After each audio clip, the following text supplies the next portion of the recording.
Arundhati cinema చూసారా మీరు? జ్ఞాపకం ఉందా మీకు? నిన్ను వదల బొమ్మాలి, నిన్ను వదల బొమ్మాలి, మరలా వస్తాను బొమ్మాలి. మీరు విన్నారా? నిన్ను వదలనంటా ఉంది. అలాంటి అరుంధతిలో పోతమ్మ మళ్ళీ మీరు చూస్తే ఈ పోతం మళ్ళా పైకి వస్తా ఉంది. నేను చెప్పిన 10 సంఘటనలు మీరు ఇంట్లో కూర్చొని పేరే చేయండి. ప్రతిరోజు ఇదే పని, ప్రతిరోజు విష ప్రచారం, రాష్ట్ర ప్రతిష్ఠ దెబ్బతీసే విధంగా ముందుకు పోతున్నారు. అందుకే మీ అందరినీ కోరుతున్నా, ఈ రోజు వాళ్లకు బుద్ధి చెప్పతామని గట్టిగా మీరందరూ కూడా హర్షాన్ని, ఆమోదాన్ని తెలియజేయాల్సిన అవసరం ఉంది. 10 సంవత్సరాలు 10 సంఘటనలు మీ దృష్టి తీసుకొస్తున్నా. వివేక హత్య, వివేకానంద రెడ్డి తెల్లవారితో చనిపోయాడు. సాక్షి టీవీలో వచ్చింది గుండెపోటు. నేను కూడా నమ్మా. నెక్స్ట్ డే చూస్తే నా చేతిలోనే కత్తి పెట్టి నేనే చంపానని చూపించారు. ఆ తర్వాత ఏం జరిగిందో మనమే చూస్తున్నాం. అంటే ఒక తప్పుడు పని చేసి, తప్పుడు ప్రచారం చేసి రాజకీయ లబ్ధి పొందిన వాళ్ళు రాజకీయాలకు అర్హులా అని చెప్పి ఆలోచించండి. విశాఖపట్నంలో కోడికత్తి డ్రామా జ్ఞాపకం ఉందా అని మిమ్మల్ని అడుగుతున్నా. ఆ కోడికత్తి మీ జిల్లా వాడి పొడిచిన వ్యక్తి కూడా ఆ కోడికత్తి డ్రామా ఆడి నేనేదో అతనితో మాట్లాడి నేను చేయించానని చెప్పి మాట్లాడే పరిస్థితికి వచ్చారు. అది ఒక మిస్టరీగా, అది ఒక డ్రామాగా తయారైపోయింది. ఎలక్షన్ల ముందు గులకరాయి డ్రామా, ఎన్నికల సమయంలో గులకరాయి పెట్టుకున్నారు. దానిపైన హాస్పిటల్ పోయి టెస్ట్ చేయించారు. అక్కడ డ్రామా ఆడారు. కడాన ఒక అమాయకుడిని చిత్రహింసలు పెట్టే పరిస్థితికి వచ్చారు.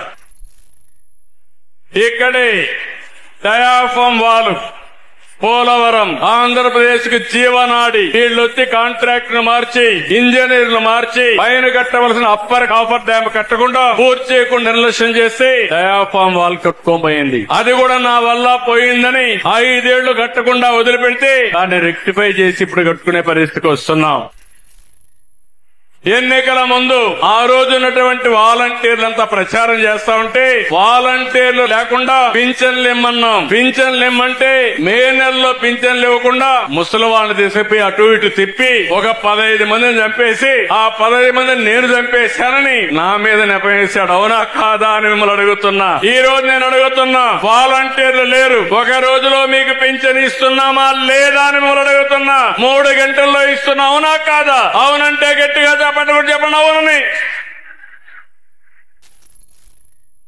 ఈ పోతం మళ్ళా పైకి వస్తా ఉంది. మొన్న సింగయ్య మీరు చూసుంటారు, అందరూ వెళ్లారు. వెళితే వీళ్ళు ఇష్ట ప్రకారం తొక్కించుకుంటూ పోతే ఒక అతను వాళ్ళ కార్యకర్తే కారు కింద పడ్డాడు. కారు కింద పడితే మీరు ఏం చేస్తారని అడుగుతున్నా. మిమ్మల్ని ముందు కాపాడతారా లేదా అని మిమ్మల్ని అడుగుతున్నా. ఈసీ పొదల్లో పారేశారు. ఆ మనిషి చావు బతుకుల్లో ఉంటే అంబులెన్స్ వచ్చి తీసుకుపోతే అక్కడ వీడియో ఏమీ లేకుండా చేసి కడాన అతను చనిపోయిన తర్వాత ఆ వీడియో బయట వస్తే ఆ వీడియో బయట వచ్చిన తర్వాత ఆయన భార్యను పిలిపించి బెదిరించి ప్రలోభ పెట్టి అంబులెన్స్ వాళ్ళు చంపేశారని చెప్పి అంటారు. ఇలాంటి వ్యక్తిని ఏమనాలని అడుగుతున్నా.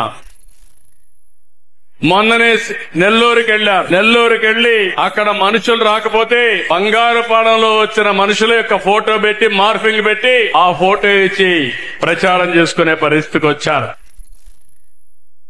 నిన్న అమరావతి మునిగిపోయిందని ప్రచారం, నిన్న మళ్లీ మునిగిపోతుందని ఫేక్ ప్రచారం చేసే పరిస్థితి వచ్చింది. నేను ఒకటే చెప్తున్నా, అమరావతి మునగలేదు, మునిగిపోయింది మీ పార్టీ. మొన్నటి వరకు అమరావతికి డబ్బు ఇవ్వద్దని అందరికీ లెటర్లు పెట్టి ఇది అమరావతి రోజు జరుగుతుంది, గవర్నమెంట్ ఆఫ్ ఇండియా 15,000 కోట్ల రూపాయలు డబ్బులు శాంక్షన్ చేసి నిధులు లేకుండా అడ్డం పడ్డారు. నేను ఒకటే చెప్తున్నాను, వికలాంగులు కాని వాళ్ళను కూడా వికలాంగులు చేసి పింఛన్లు ఇచ్చారు, దొంగలకి పింఛన్లు ఇచ్చారు. నేను ఆలోచించేది, నేను ఇచ్చే పింఛన్లు ఈ ప్రభుత్వం యొక్క కష్టార్జితం పేదవాళ్లకు దక్కాలి. పేదల ముసుగులో దొంగ పింఛన్లు ఇస్తే వాళ్ళందరినీ తీసేసి తిరిగి మీకే ఇస్తాం తప్ప వేరే వాళ్లకు కాదని హామీ ఇస్తున్నా. అరుంధతి సినిమా చూసారా మీరు? జ్ఞాపకం ఉందా మీకు? నిన్ను వదల బొమ్మాలి, నిన్ను వదల బొమ్మాలి, మరలా వస్తాను బొమ్మాలి. మీరు విన్నారా? నిన్ను వదలనంటా ఉంది. అలాంటి అరుంధతిలో పోతమ్మ మళ్ళీ మీరు చూస్తే ఈ పోతం మళ్ళా పైకి వస్తా ఉంది. నేను చెప్పిన 10 సంఘటనలు మీరు ఇంట్లో కూర్చొని పేరే చేయండి. ప్రతిరోజు ఇదే పని, ప్రతిరోజు విష ప్రచారం, రాష్ట్ర ప్రతిష్ట దెబ్బతీసే విధంగా ముందుకు పోతున్నారు. అందుకే మీ అందరినీ కోరుతున్నా, ఈ రోజు వాళ్లకు బుద్ధి చెప్పతామని గట్టిగా మీరందరూ కూడా హర్షాన్ని, ఆమోదాన్ని తెలియజేయాల్సిన అవసరం ఉంది. 10 సంవత్సరాలు 10 సంఘటనలు మీ దృష్టి తీసుకొస్తున్నా.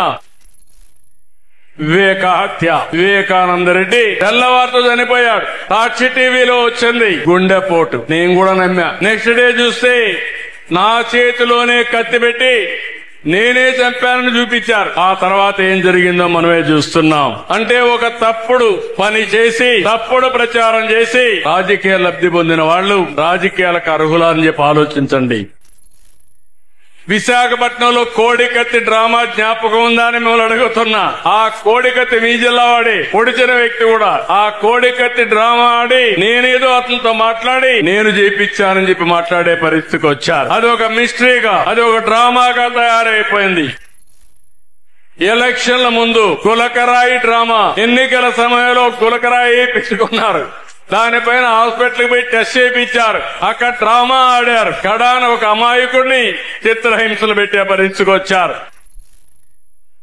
ఇక్కడే డయాఫామ్ వాల్, పోలవరం, ఆంధ్రప్రదేశ్ కు జీవనాడి. వీళ్ళొచ్చి కాంట్రాక్ట్ ను మార్చి, ఇంజనీర్లు మార్చి, పైన కట్టవలసిన అప్పర్ కాఫర్ డ్యామ్ కట్టకుండా, పూర్తి చేయకుండా నిర్లక్ష్యం చేసి డయాఫామ్ వాల్ కట్టుకోబోయింది. అది కూడా నా వల్ల పోయిందని 5 ఏళ్లు కట్టకుండా వదిలిపెడితే దాన్ని రెక్టిఫై చేసి ఇప్పుడు కట్టుకునే పరిస్థితికి వస్తున్నాం. ఎన్నికల ముందు ఆ రోజు ఉన్నటువంటి వాలంటీర్లంతా ప్రచారం చేస్తా ఉంటే వాలంటీర్లు లేకుండా పింఛన్లు ఇమ్మన్నాం. పింఛన్లు ఇమ్మంటే మే నెలలో పింఛన్లు ఇవ్వకుండా ముసలి వాళ్ళని తీసుకుపోయి అటు ఇటు తిప్పి ఒక 15 మందిని చంపేసి ఆ 15 మందిని నేను చంపేశానని నా మీద నెపవేశాడు. అవునా కాదా అని మిమ్మల్ని అడుగుతున్నా. ఈ రోజు నేను అడుగుతున్నా, వాలంటీర్లు లేరు, ఒక రోజులో మీకు పింఛన్ ఇస్తున్నామా లేదా అని మిమ్మల్ని అడుగుతున్నా. 3 గంటల్లో ఇస్తున్నా, అవునా కాదా? అవునంటే గట్టిగా చెప్పండి అవునని. ఈ పోతం మళ్ళా పైకి వస్తా ఉంది. మొన్న సింగయ్య మీరు చూసుంటారు, అందరూ వెళ్లారు. వెళితే వీళ్ళు ఇష్ట ప్రకారం తొక్కించుకుంటూ పోతే ఒక అతను వాళ్ళ కార్యకర్తే కారు కింద పడ్డాడు. కారు కింద పడితే మీరు ఏం చేస్తారని అడుగుతున్నా. మిమ్మల్ని ముందు కాపాడతారా లేదా అని మిమ్మల్ని అడుగుతున్నా. ఈసీ పొదల్లో పారేశారు. ఆ మనిషి చావు బతుకుల్లో ఉంటే అంబులెన్స్ వచ్చి తీసుకుపోతే అక్కడ వీడియో ఏమీ లేకుండా చేసి కడాన అతను చనిపోయిన తర్వాత ఆ వీడియో బయట వస్తే ఆ వీడియో బయట వచ్చిన తర్వాత ఆయన భార్యను పిలిపించి బెదిరించి ప్రలో పెట్టి అంబులెన్స్ వాళ్ళు చంపేశారని చెప్పి అంటారు. ఇలాంటి వ్యక్తిని ఏమనాలని అడుగుతున్నా. మొన్ననే నెల్లూరుకి వెళ్లారు. నెల్లూరుకి వెళ్లి అక్కడ మనుషులు రాకపోతే బంగారుపాడంలో వచ్చిన మనుషుల యొక్క ఫోటో పెట్టి మార్ఫింగ్ పెట్టి ఆ ఫోటో ఇచ్చి ప్రచారం చేసుకునే పరిస్థితికి వచ్చారు. నిన్న అమరావతి మునిగిపోయిందని ప్రచారం, నిన్న మళ్లీ మునిగిపోతుందని ఫేక్ ప్రచారం చేసే పరిస్థితి వచ్చింది. నేను ఒకటే చెప్తున్నా, అమరావతి మునగలేదు, మునిగిపోయింది మీ పార్టీ. మొన్నటి వరకు అమరావతికి డబ్బు ఇవ్వద్దని అందరికీ లెటర్లు పెట్టి ఇది అమరావతి రోజు జరుగుతుంది, గవర్నమెంట్ ఆఫ్ ఇండియా 15,000 కోట్ల రూపాయలు డబ్బులు శాంక్షన్ చేసి నిధులు లేకుండా అడ్డం పడ్డారు.